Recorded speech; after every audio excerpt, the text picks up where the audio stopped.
This is the ECG Golf Club. And welcome to this week's Hackers Podcast. Every episode available on Spotify and YouTube. Now watch this drive.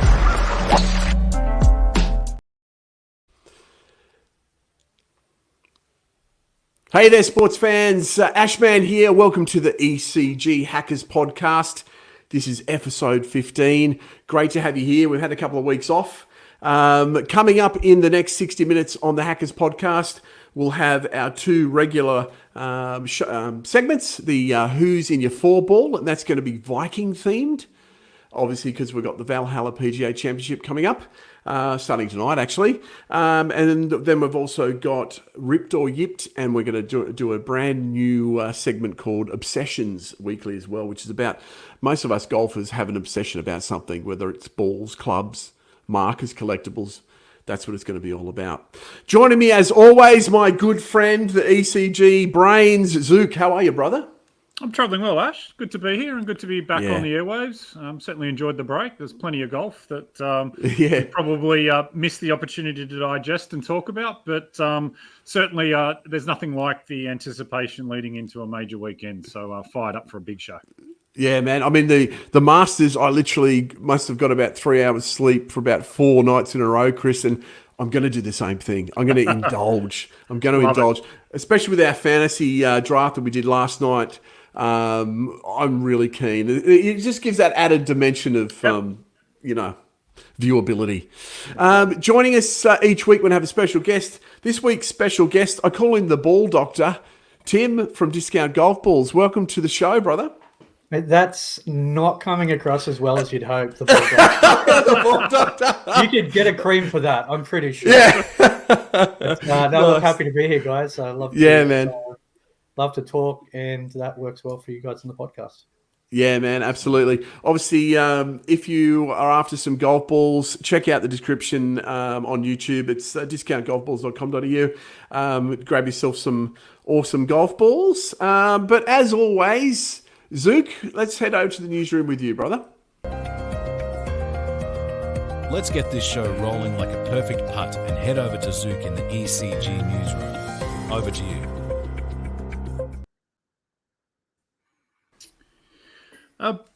Just firstly kicking off with the PGA Tour. It was a bit of an odd week, actually, this past week. It's the first time I can recall where there were actually 2 officially sanctioned PGA Tour events taking place at the same time. Yeah. There was the signature event, the Wells Fargo Championship, whilst also if you want to call it reserve grade or second-tier event at Myrtle Beach. So certainly the premier event or the signature event had my eyeballs on it. And certainly the purses were very different. 20 mil for Wells Fargo and only 4 for Myrtle Beach. The 20 mil is actually greater than what they're playing for this weekend at the PGA Championship. So that's, rather interesting. Obviously, it was a return to form for Rory.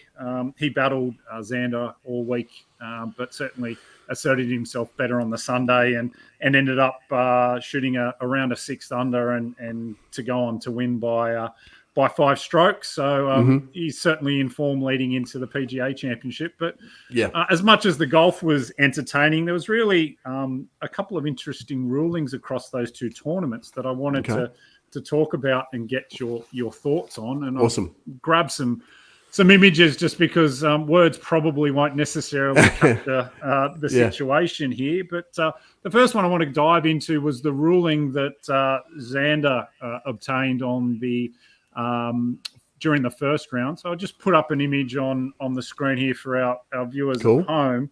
Okay. And obviously this was on the first round on the 8th hole, and after hitting his drive, it took him a few minutes to find him, and you can see on the screen he's in there with a rules official, bending down, almost having no shot there, and trying to find his ball. Took a couple of minutes. He's quite deep in the bush, isn't it? In the bush, very deep in the bush. And if you can look at the top right-hand image now, as he's looking towards the to the green, because there is a guy wire there coming from the the official TrackMan, which tracks all the distances for each shot that's used by Yes. the PGA.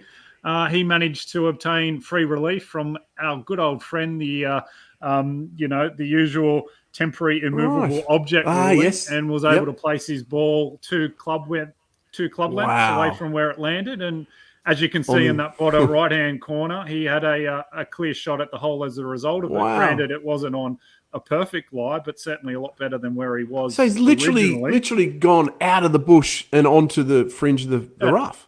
Well, I watched a replay on YouTube, sorry to jump in, of that rules official explaining himself the next day. And the other on-course reporter dropped the ball there and played the shot out after the tower had been moved. And he was quite able to play the punch shot under the tree. Yeah, right. And the official, bearing in mind, the official allowed the drop.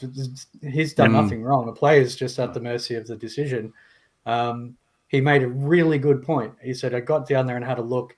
He said, the shot made a ton of sense. He said, any capable player would play that punch shot. It's a playable shot. There's a hole in the trees. It's a realistic shot to claim that he's being interfered with. He said, if he was 3 feet to the left, entirely different process, no relief, nothing. Because he doesn't have a shot. He's just trying to take the... Chris, is this ruling... You're probably going to ask me. Is this ruling new, the temporary relief ruling? Is this something that's changed? It's something that really only comes into play when we're talking about major tournaments because of the installation of temporary grandstands and awnings and objects, TVs. That kind of thing. Bryson took matters in his own hands at the Masters, moving the signpost, which we talked about.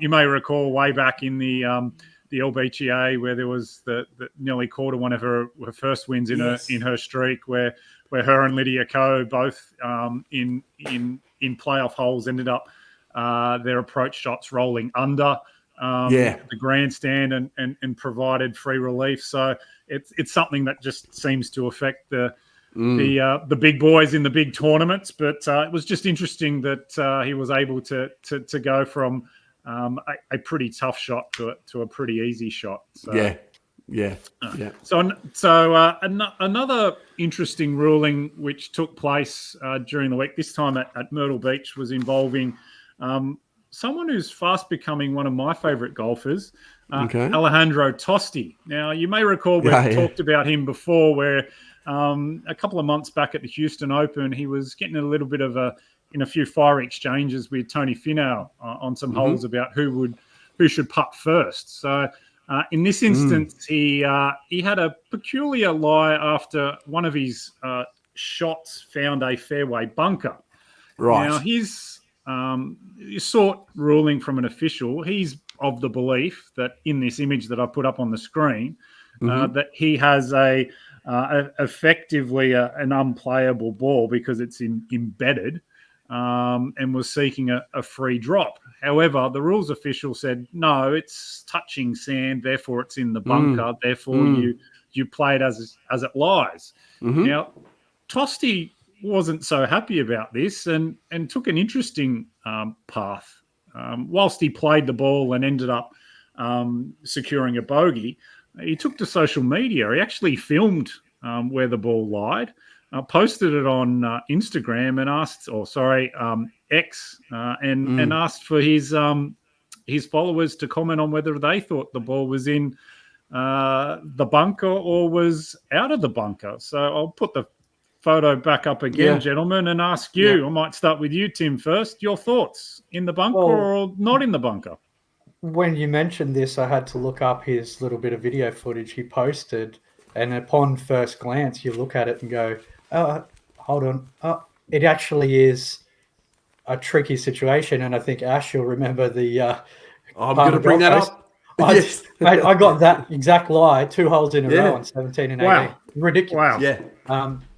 I was going to bring that up. After some consideration, I would imagine that common sense would prevail, as you would with a plugged lie, which is effectively what he's asking for relief for.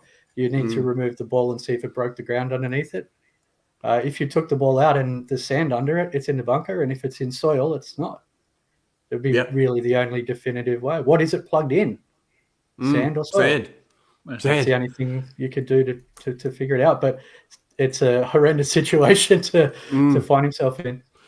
Would you say, just quickly, Tim, that's in or out? What do you think?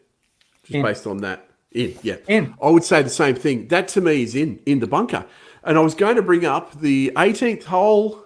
I think it was the 18th hole at Robina Woods, now known as Palmer Gold Coast, up here on the Gold Coast. Great golf course. 18th hole. Tim was looking to shoot about, 80, 86 or so. Oh, that was after I lost 2 shots with that shot on the 17th. Yeah. On the fly. It was the 17th. Yeah. He was literally almost exactly the same, and you had a crack, couldn't get it out, tried again, I think, and then went across the other side. So, yeah, man, look, you did it. He should have to do it, Chris. Well, he did, but I don't know. Cool. I'm probably, maybe I'm biased. Maybe I like the fiery Argentinian, but for me it was, I think there was a bit of dirt between the ball and not just it was lying in his hand. Okay. But anyway, I'm dealing with grainy images, and perhaps my heart is leading my head with my final thoughts on that.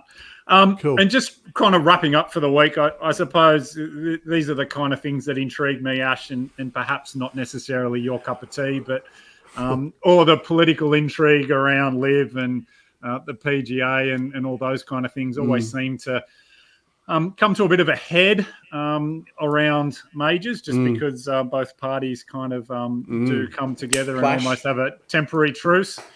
There has been some movement over the last couple of days, particularly around the resignation of Jimmy Dunn from the Tour Policy Board. He was essentially instrumental in the establishment of the working framework that was signed in last June with PIF. Was that last June already? Was that a year ago? Correct. Wow. So we're approaching that. And what you've alluded to there in terms of the lack of activity and lack of movement towards a resolution was one of the reasons he cited for his resignation. He also stated that he hadn't been involved in any negotiations since June. So that was interesting for someone who's been a titan of industry and someone with some business chops, and certainly someone you'd want at the negotiation table. Now with his resignation, players actually outnumber independent directors on the board. So that's an interesting position to be in. And that's led to some interesting comments. Lucas Glover, former US Open winner, on his radio show recently kind of, was quite vocal about his disapproval in terms of the lack of suitably skilled people on the board. One of his comments was tour players play golf and businessmen run businesses. So he's certainly alluding to the lack of experience of those on the board, and certainly raising questions around whether it's appropriate to have so many players on the board driving the negotiations. So some interesting things happening there. I just thought it was appropriate to bring those up. I don't want to dwell on them too much, but again, just raising those moving pieces, and again, I don't think we're any closer to a merger between the two tours. So there is a few other things that we might touch on next week when we have a bit more time. Certainly was interesting to see the chairman of the PGA, what he had to say during his press conference as well. So we might let the dust settle and revisit this issue next week. So that's all from me. Love it. Thank you. Coming up after the break, a new segment called Obsessions. Brand golf balls up to 70% cheaper than retail. We're one of Australia's largest sellers of second-hand golf balls, so you save big time. Discountgolfballs.com.au. Never pay full price again.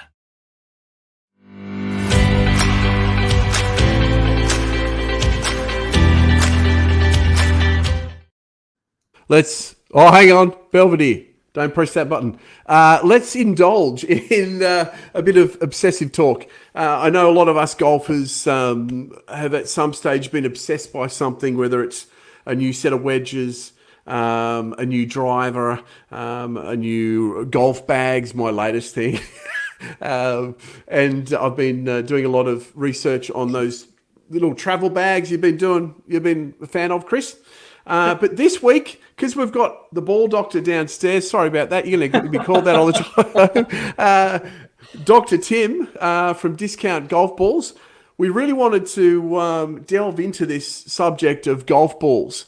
And we really want to pick your brain, and we'd love for all our listeners and viewers, wherever they are around the world, to get some tips and a bit of your knowledge on what the best golf ball would be for different players around the world. So I guess what are the key factors that differentiate all these different golf balls out in the market there, Tim?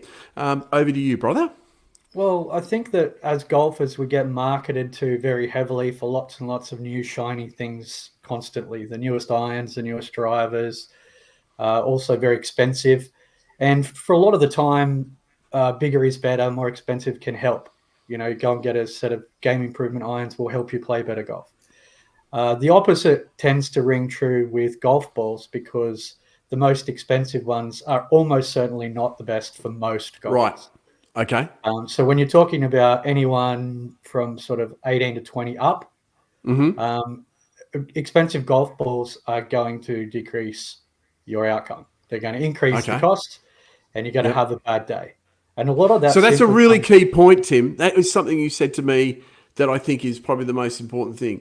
Say it again. The most expensive golf balls are almost certainly not the right balls. So when you see your favorite professional hitting a QI10 driver, they're paid a lot of money to do that, but the driver is helping them. It's got a higher COR, it's got a flexier shaft, whatever. It's helping them get more distance.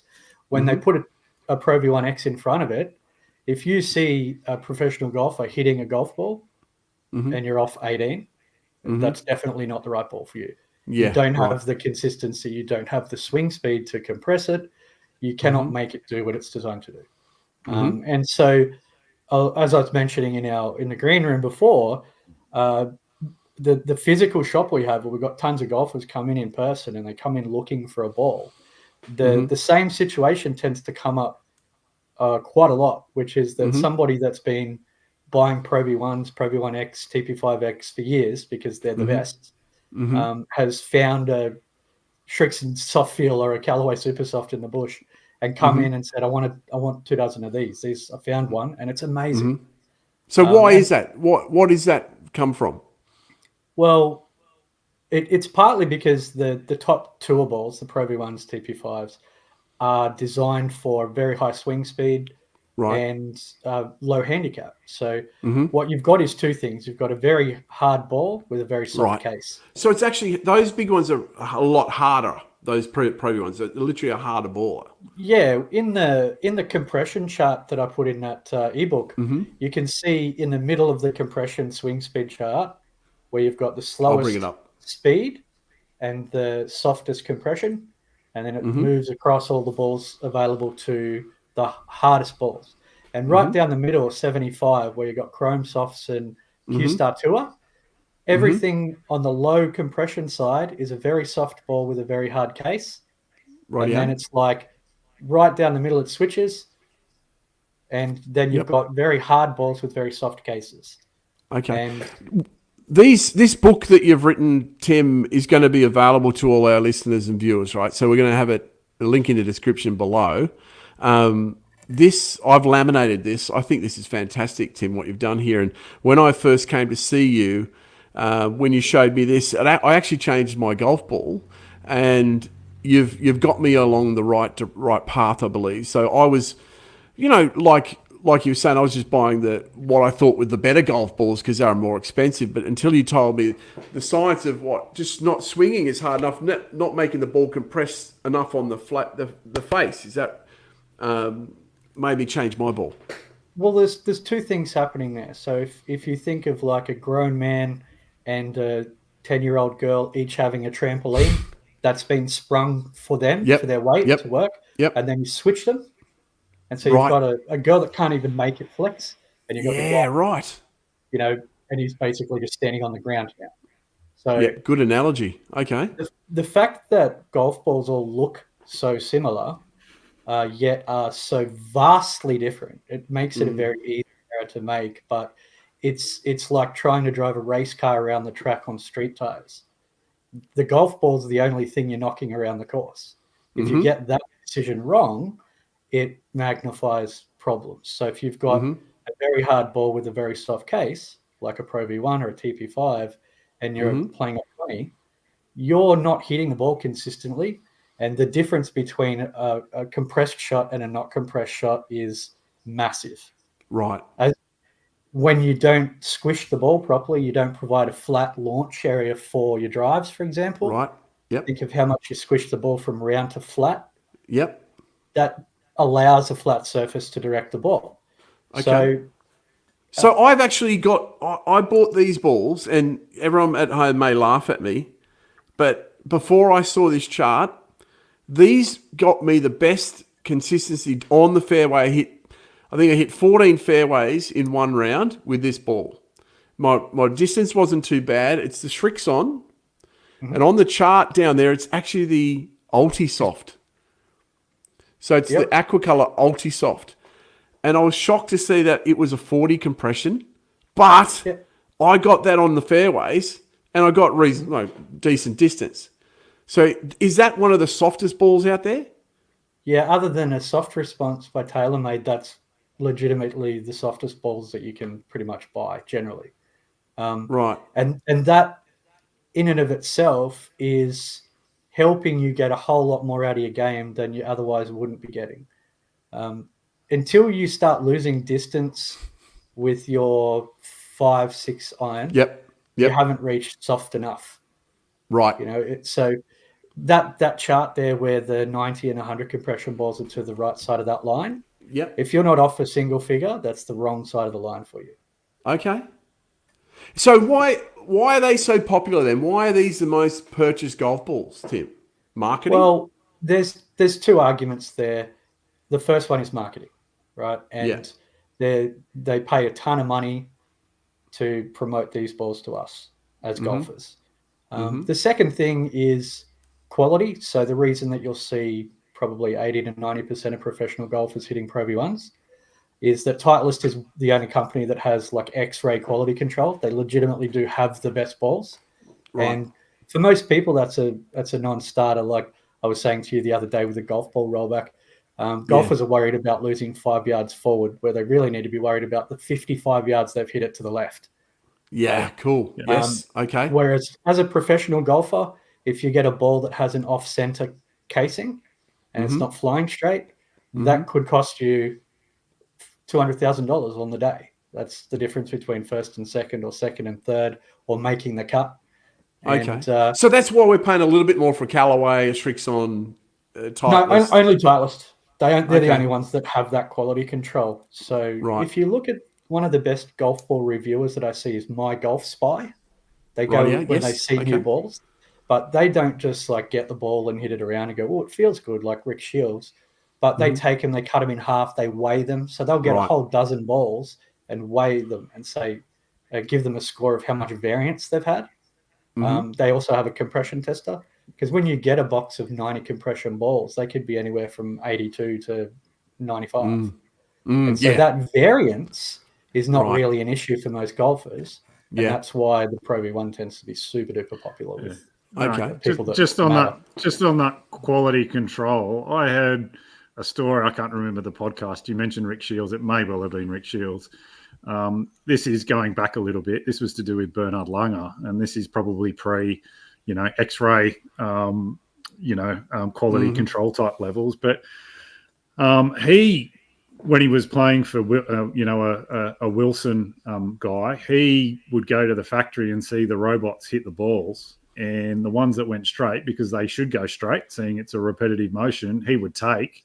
And the ones that curved to the left or the right, obviously there was a manufacturing imperfection, and he would leave those be. So he was, focused on ensuring he obtained the optimum quality of the ball from the production process. Well, would he actually play that ball that's been hit by the robot? So that was a test ball, and he'll take that one. Yeah. Well, I guess now we have these amazing things where you put the ball in and it spins it around, Tim. It gives you the center of balance. But, that's kind of always been the case anyway. But spherical things are just very hard to manufacture. And a golf ball is a spherical thing inside a spherical thing inside a spherical thing. They're like, okay, like just difficulty cubed. But yeah, as you said when we started chatting earlier in the green room, I have a question about a golf ball. And I just went, softer. It's almost always going to be the solution. Yeah. So can I book an appointment now with you, Tim? So can I get a diagnosis? So, I don't have to get a rubber glove for being the ball. Yes. Ash has cursed me. So in terms of my game and the like, in terms of swing speed, is driver the one that you need to make the assessment? No, but that's a great point because it's the next mistake. Which is a driver is a big squishy club. So if you're hitting a ball that's too hard, it will mask a lot of that. It'll still feel okay. Yep. You want to really be checking that you're able to compress your ball with like your 6 or 7 iron, really. Okay. And hit 10 and 6 to 7 of those shots felt like they squished the ball and you've got less distance between your best and worst. Okay. Yep. Because I knew you were coming on, so I did some work in the backyard with the technology that I have. In terms of driver swing speed, I'm probably averaging around 100 to 105 mph, and then in terms of iron, I think with my 7, it's about call it 75 to if I really go for it 80 mph. So I currently play I'm a bit of a Mizuno fan, so I currently play the RB 566, which is their kind of bottom tier ball, which is a 2-piece. They naturally every golf ball says they feel soft, but is that something in the right kind of sphere for me, or is there a recommendation that you would have in terms of something I should try out? Well, I don't know the compression of that ball itself, but is it on the back of the box? Maybe. I doubt it. I don't see a number there that relates to that. But anyway, continue, Tim. Yeah, but if you're hitting 5, 6, 7 irons and you're compressing the ball, you get that nice noise. It feels flush. Doesn't feel like you're hitting a rock. Then there's nothing wrong with it. The added layer to all the technical sort of approach that we're talking about here is if you hit a ball and it feels good, you build confidence, and then you hit the ball better. So a lot of the time people just create like a placebo benefit or detraction in their head, and they'll be like, I found a Shrixon, but I hate Shrixons. I never hit them well. Yeah.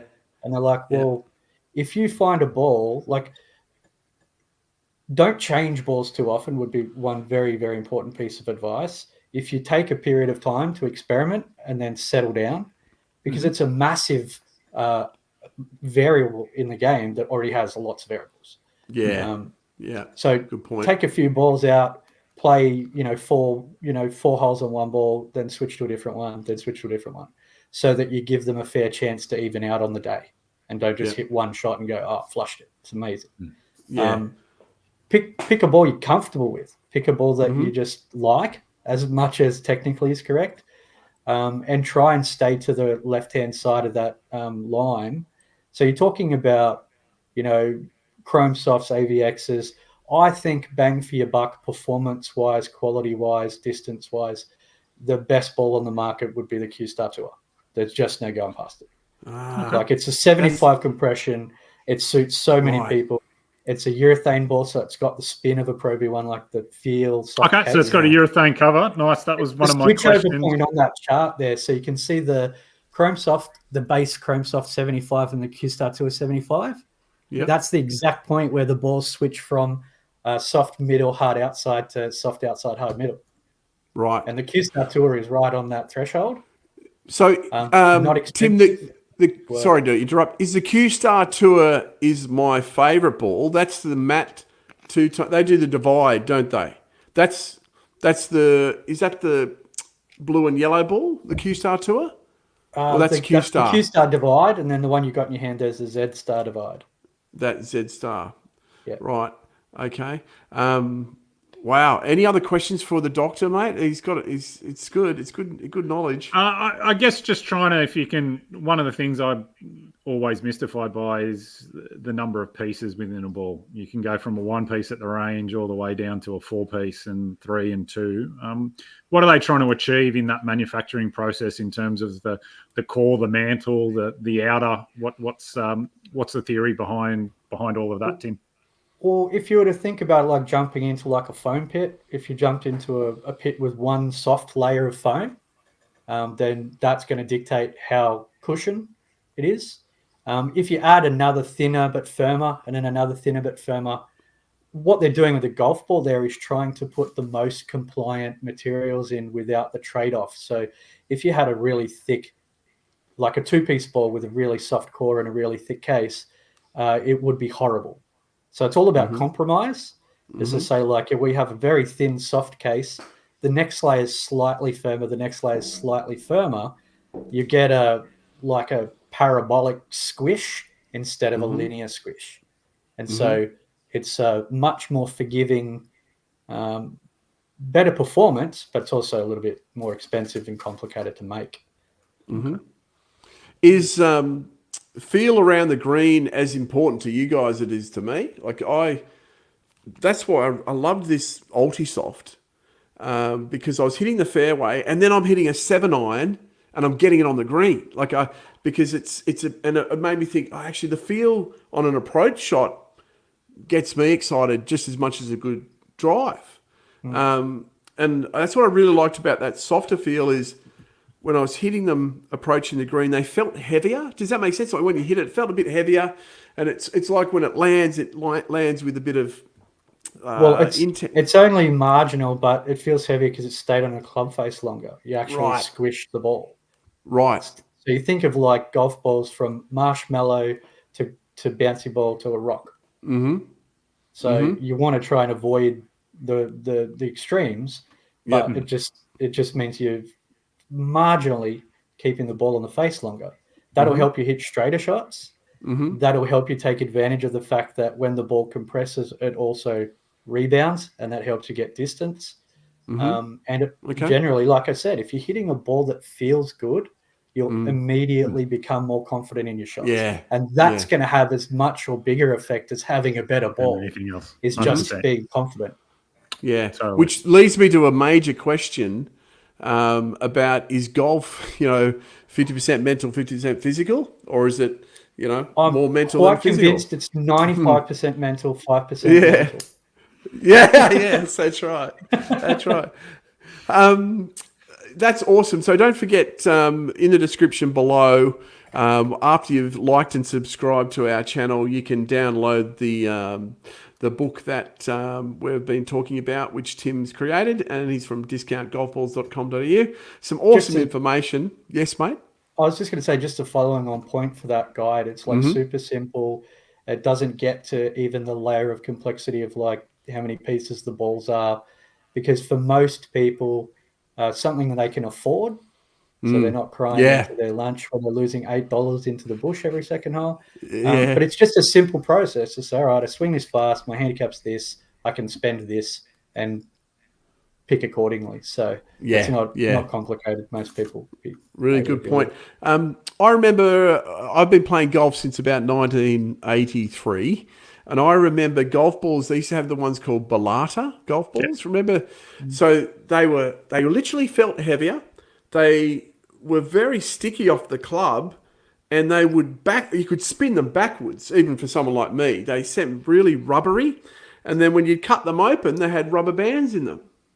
Yep. Remember so those? Balata is actually the name of the tree they get that rubber from. The rubber. Oh, is it really? That's why they call it Balata, yeah. Right. And that was the round core balls. So if you hit them a couple of times, or you hit a cart path and they just go like an egg shape. Yeah. And you cut them open, they're everywhere. Yeah. You used to see them on the golf course, like a lawnmower would go over one, there'd be rubber bands everywhere. Yeah, right. Yeah, So that was like the rubber. Titleist Tour Professional 90 and Tour Professional 100 before the. Are the pros? Are these pros that are spinning the ball backwards? Is that got a little bit to do with the ball, or is it that their club speed, wrist movement, or is it a bit of both? Look, there's no doubt that technique. They're very good at making those shots happen. But the thing that a lot of people don't realize is the conditions that these guys have are like better than mint conditions. They're hitting off like pool tables for fairways into greens that are receptive. And the type of shots that they hit, it's a little bit like having, the I can't think of the word where like you have this expectation of things like the girls have with the beauty standards in magazines. Us golfers look at these guys hitting those shots, and then when we can't do it, we're like, oh, I'm not good. They couldn't hit those shots on our courses. They're not the same fairways. They're not the same greens. So they're sort of very condition dependent. Yeah. Great stuff. Hey, awesome segment. I want to get you back on again in the near future. If you have any questions that you want to ask the Doctor of Balls, please send them to ecghackers@gmail. You can hit us up on our Instagram account as well. Thank you so much, Tim. After the break, we're going to be, what are we doing, Belvedere? Who's in your 4-ball? Big brand golf balls up to 70% cheaper than retail. We're one of Australia's largest sellers of second-hand golf balls, so you save big time. Discountgolfballs.com.au. Never pay full price again. Awesome. You're watching the ECG Hackers Podcast. I'm the Ashman, joined by Zook and Dr. Balls. Dr. Balls? I don't know, the ball doctor. This is deteriorating quickly. It is. Sorry, brother. Quickly. The PhD of golf balls, Tim from Discount Golf Balls. This is episode 15. Every week we've been doing a segment called "Who's in Your 4-ball," and we literally ask everyone on the show at that time to come up with their most entertaining, most competitive, most realistic 4-ball group, which you are included in, and there's a theme each week. So, Belvedere, show me this new thing you made. Hey there, everyone. It's Belvedere here again. It's time for this week's Who's in Your 4-ball? Back to you, Ashman. Thank you, Belvedere. He's been busy during the break. He has, my friend. He has been very busy. The green room's pretty quiet today. We miss Club Lock. He's not here today. Also miss Rand. Rambo's usually the go-to for this, isn't he, Chris? The 4-ball maestro. The 4-ball maestro. So hopefully you'll join us again in the coming future. This week's Who's in Your 4-ball, Tim and Zook. I sent this on the group chat yesterday. It's Vikings or Raiders themed. Because the Valhalla Championship is on tonight, Chris said, let's do something about Vikings. So let's start with you, Zook, as we always do. Who's in your 4-ball Vikings? Raiders. Yeah, for someone who set the theme, you'd think it'd be easy, but it's a little bit of a struggle. But probably thought a little laterally and came up with a interesting 4-ball. Perhaps not the best, but in terms of Norse mythology, one of my favourite characters is Loki, the Norse god. Norse god of mischief. I really enjoy the Tom Hiddleston character in all of the Marvel movies. I think he's a standout in some pretty ordinary features, to be fair. But one of the key features of Loki is his ability to be a shapeshifter. So naturally on the course, if you need someone to pound a drive, you can turn into Rory, or if you need someone to flop something onto the green, he turns into, peak Phil Mickelson. So I figured he can be team captain and lead from the front. Nice. In terms of the next pick, I've gone for a Viking great, albeit a great of the Minnesota Vikings, Randy Moss. Randy Moss. Legendary wideout. And now a keen golf enthusiast, so would love to have him on the course. Yep. And the next one, this is where I started to struggle, was to come up with a third, but was watching some wrestling the other day, and I've really grown to like Ivar. Nice. He's part of the Viking Raiders tag team, a 6'2", 320-pound monster who has such great agility that he's able to do a moonsault off the top rope. So if he can do that off the top rope, it'd be interesting to see what he can do with a driver in his hand. So he's in my 4-ball. So Loki, Randy Moss, and Ivar. That's who I've got. Awesome. Thank you, Chris. Tim, what have we got, brother? What did you come up with? I've approached this relatively literally, but like a scramble. So Okay. I got to lead with Lagatha Lothbrok. Oh, nice. Ragnar, wife of Yes. Ragnar. We're going to get Yes. her out. Fierce lady. I can only Yes. anticipate she has a swing like Nelly. Yeah. This fantasize that she does. We'll let her put one out safe, and then I'm going safe pick here. Ludwig. He's cutting. Oh, yeah, nice. On the region, he's a professional golfer. He's going to be the next guy. And my anchor is just going to cause violence if things aren't going well for our team, which is Hafthor, the mountain. Oh, Hafthor nice. Bjornsson. Yes. World's strongest man. So Yes. if we haven't got a ball in play by the time he's coming in, he's just going to throw the competitors down the fairway. Big long game. Probably not large too great. human. Not a great touch around the greens, though, I don't think. But he's got the distance. No. Excellent. Yeah, that was good, Tim. That was your first Who's in Your Four Ball. Thanks for playing along. I think I misread your theme, Chris. Well, first of all, love it when it goes off track. The old misread. The old misread. I've gone with a very cool guy with an amazing demeanour.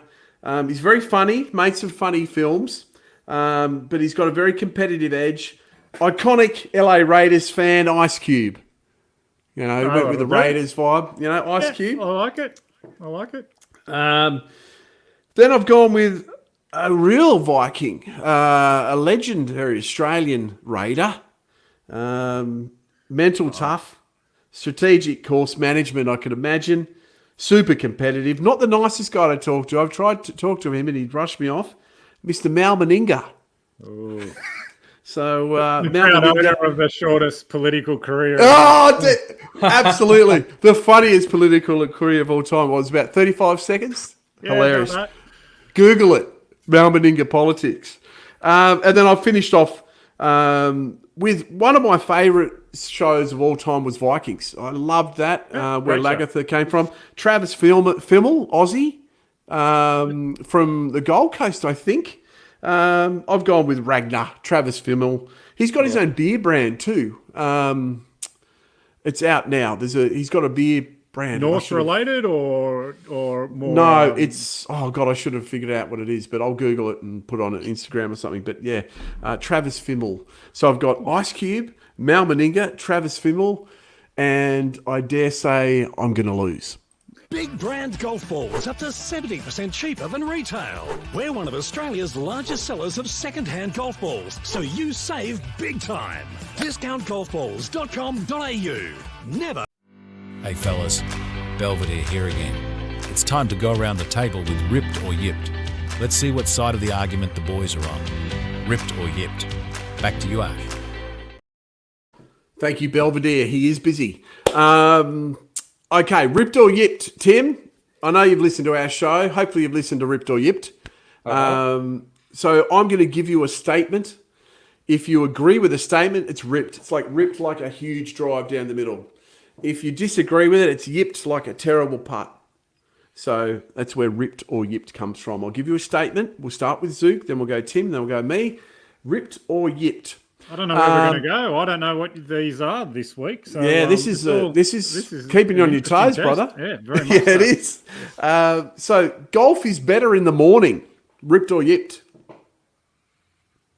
I'm a yipped. I prefer an afternoon tea time, to be fair. Mm-hmm. There's something about the early rise, the dew on the greens and on the grass that just doesn't agree with me.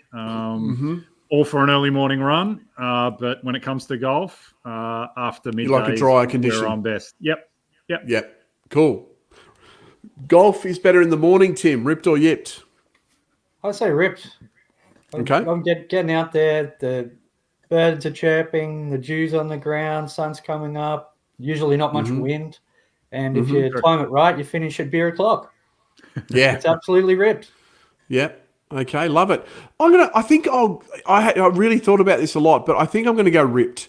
Even though I like smoking a cigar on the golf course, and I don't usually do that before I had lunch. So some of my best rounds are in the afternoon, but I do love being out there early, Not a big fan of dew, but I do like the earliness of it. The birds are chirping, the sun's coming up, the undulations are a bit more visible. I think I'm going to go ripped. Golf is better in the morning. Secondly, Chris, golf is more mental than physical. Ripped or yipped? You touched on that before. Yeah, no, we have, and I fluctuate on this one back and forth. Obviously, the biomechanics of golf are such that if you're off by a little bit, you might as well walk home. It becomes a very, very hard game very, very quickly. But to get those biomechanics right, you really need to be in the right mindset. So at the moment, I'm actually struggling with my game. I haven't really played much of late, focusing on my running. So I had a hit at the range, and it's probably my worst hit in months. So at the moment, it's all mental for me. So I land on the mental side at the moment. So is that a ripped or a yipped, Dash? If I agree that ripped. It's more mental. Ripped then. Ripped.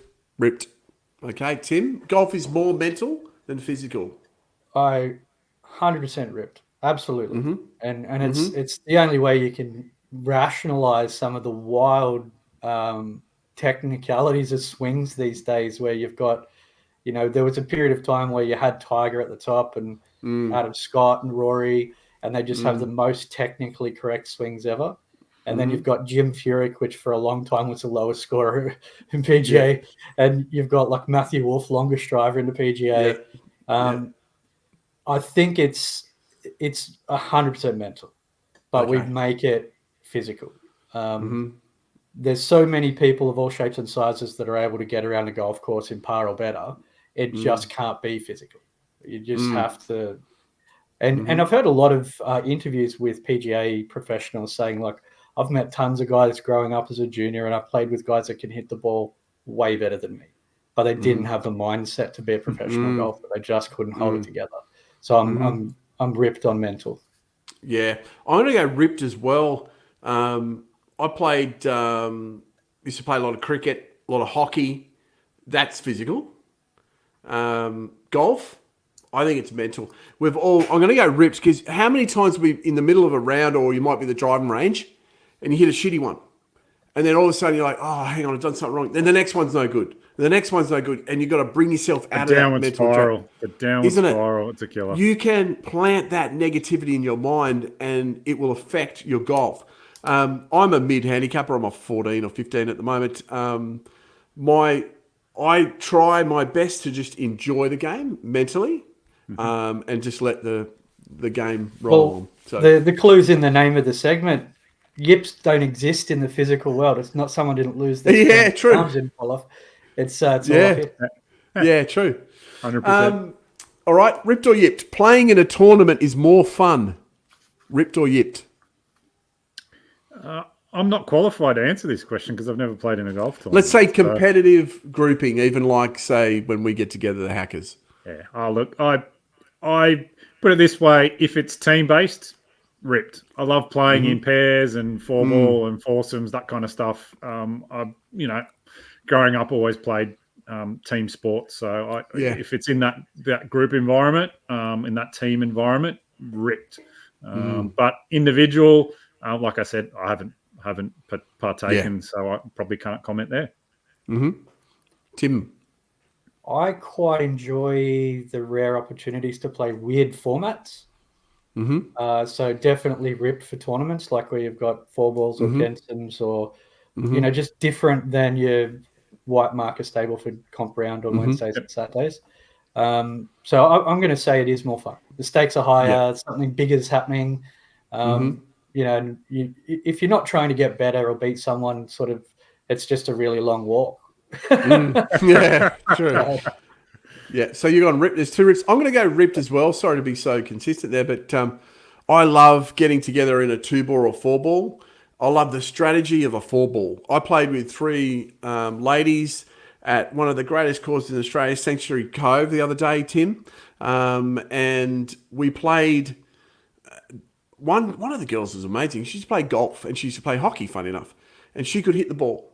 The other 2... couldn't quite hit the ball, but loved the game. So you have this great dynamic of passion for the game, a bit of ability, But then the strategy comes in. You know, when you do that 4-ball and you've got to choose the best ball and you're going to have 4 shots each. I love that strategy. So I would say Ripped, it's more fun playing in a 4-ball like you, Chris. I agree with you. This is, just for anyone out there who does golf on the bit of business on the golf course. Golf is a great networking activity. Ripped or Yipped? If you've had the chance. I go Yipped. As much as it's marketed as, you really only have an opportunity to spend any reasonable amount of time with 3 other people. And then at the end of the round, you're probably looking at 2/3, if not 3/4 of those who are at the event are so annoyed with themselves and disappointed in the way that they played. They're very hard to engage. So, that's been my experience. But yeah, so based on my experience, Yipped. All right, Tim? Golf is great. I'm going to go with massively Ripped. It's if you were trying to get access to somebody, get introduced to somebody, and are fortunate enough to be able to just bribe them into a round of golf, you can't get 4-hour business meetings with anyone ever. True. Right? And not only that, but depending on the context of who you're trying to deal with and what sort of transactions or relationship you want. Playing a round of golf with someone will tell you a lot about their personality at a very deep level and how they handle adversity and competitiveness. And I just think you'd get to know someone very, very quickly. And you may go in wanting to do business with them and come out the other end going, that's not a guy I want to deal with. No. But the amount of time that you can use, you can't get 4-hour meetings in any other way. So I'm going to say Ripped. Cool. Really good answer, man. You made me think. That is a very good answer. It has really made good me answer. think about my answer. Yeah. Because I was going to go Yipped as well, because I've only had experience in like charity days where, it's organised. And I'm like you, Chris, or maybe similar, where I'm focused on the game. I love playing golf. So I may be focusing too much on the game and I don't do enough of the networking sort of thing. So I was going to say Yipped. But Tim, you brought up some great points there, and I think for high-end business, it's probably really good, Chris. Tim? A mini sort of example in just your random club. If you're booking in by yourself and you get a group where there's a guy that's just really good at making you feel good when things aren't going well, or they talk you up a bit, and then other guys that are just, you can see visibly just biting their tongue, wanting to call you all sorts of names because you're not in the ball well. So I think it sort of bears the soul a little bit pretty quick too. Oh, absolutely. We're running out of time, so I've got 3 more to go. Here's Ripped or Yipped. Golf is a sport for over 40s. Ripped or Yipped. Golf is only a sport for over 40s. Ripped or Yipped. Oh, that's clearly Yipped. Golf is mainly a sport for over 40s then. The reality is it probably is, given the time required and the cost involved, is the obvious answer. But I think that's Yipped. There's plenty of opportunities to play golf. You don't need to play 18 holes to play golf on a course. Now with, the top golfs and swing cities and putt-putts, there's other avenues and shorties. There's other avenues for people to get engaged with the game. So you don't necessarily have to play 18 to say that you play golf. So I say Yipped. There's ways to get involved. Yeah, cool. I'm on the Yipped side for sure. And sort of following on from the last point, I think that golf mirrors life in a lot of ways, and that just generally navigating the course in a strategic, calm manner within the boundaries of what you can capable of, and constantly trying to move those boundaries is life skills wrapped up in a golf jacket. So I think the sooner you get your kids out and about, not in front of a screen, nowhere near electronics, and learning strategy, learning how to deal with adversity, learning that you can hit a good shot, get bad luck, hit a bad shot, get good luck, and it's just life. So Yipped, definitely. The younger the better. Yeah, cool. I'm going to go Yipped as well. I think for so many decades, we've been sort of led to believe it's an older man's sport for retirees. But no, I got into golf very young. I would say Yipped. I'm trying to get my son into it. My wife's sort of showing some interest. So definitely try it if you're a youngster. And actually, funny enough, we have a massive amount of our viewers on YouTube are from, funny enough, Indonesia. So the game has grown so much to a different viewership too. So the age and the international likes of it. Last one before we're going to wrap the show up for the week. Golf should not be an Olympic sport. Ripped or yipped? Golf should not be an Olympic sport. This is a tough one. My philosophy is, unless the Olympics is the pinnacle of the sport, it shouldn't be there. And there are plenty. The pinnacle of the sport isn't the Olympics, so golf should not be there. So as much as it hurts me, yipped. Golf shouldn't be in the Olympics. Yeah, I'm 100% in agreement. Like, it's not really, to me, at least in my mind, to the spirit of what the Olympics is, which is really timed, performance-based kind of high-energy sports. I think that once you learn to play golf and you understand it, it's a consistency over time type of a sport. So you can't turn up on one weekend and claim, gold medal fame for something that, like Cam Smith when he was in Australia last time, wins a tournament, next week shoots 87. So, like, which of those does the Olympics fall on? Yeah, yes. I'm going to be the same. I'm actually not a fan of golf in the Olympics, and so I'm going to go golf yipped in the Olympics. Boys, thank you so much for joining us. We've had a couple of weeks off. I've really looked forward to this episode 15. We're going to be going on every Thursday in Australian time, same time every week. Don't forget the doctor himself, Tim downstairs there. He is from discountgolfballs.com.au. You can jump on, the link is in our description below, where you can actually download his book as well. And I'd be interested to see if anyone's going to change their chosen ball like I did, and I think like Chris may. Yeah, I think I'll definitely give that Q-Star a crack. Yeah, awesome. I think Dooley's onto those Q-Stars, isn't he, Tim? You got Dooley onto those? Yeah. Tim, thank you so much. Instantly he was happy with that. He's like, wasn't he? Anyway. But Dooley, he's probably watching us now. He is infamous for picking the balls out of the the rough and giving them a crack. So I'm so glad he's consistently on those as well. Thank you so much for joining us, Tim. It's been a pleasure. Thank you for having me. Zook, or as always, brother, thank you so much. I'm going to be going and watching the golf. It starts in about an hour and a half here in Australia, and I'll watch the first few hours, go to bed, get back up in the morning. I'm lucky I work at a TV station, so there is TVs everywhere, which is really cool. Thank you so much, boys. It's been a pleasure. You've been watching the ECG Hackers. See you same time next week. You're listening to the ECG Hackers Podcast. Don't forget to like and subscribe. Each week we are dropping a new episode which you can find on Spotify or YouTube.